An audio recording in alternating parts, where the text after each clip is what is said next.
आपण प्रत्येक वेळी पॉझिटिव्हच नाही राहू शकत.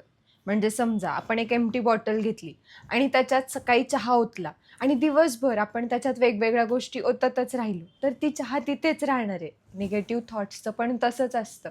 आपण किती विचार केला, की आपल्याला खूप रडायला येतंय, पण नाही. एखाद्या व्यक्तीसमोर आपल्याला नाही रडायचं किंवा आता आपल्याला फीलिंग एक्सप्रेस नाही करायच्यात.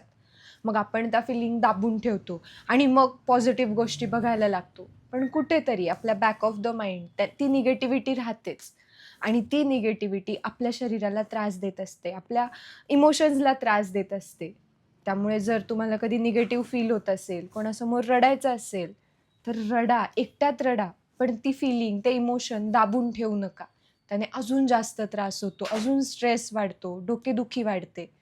आणि कधीतरी कोणासमोर रडायची इच्छा झाली तर रडा. काही वाईट नाहीये रडणं. आपल्या फीलिंग्ज एक्सप्रेस करता आल्याच पाहिजे. मग म्हणू दे कोणीतरी तुम्हाला तुम्ही हळवे. आहात तर आहात ना, एक्सप्रेस व्हा. कोणतीच गोष्ट मनात दाबून ठेवू नका. त्याने तुम्हालाच जास्त त्रास होईल.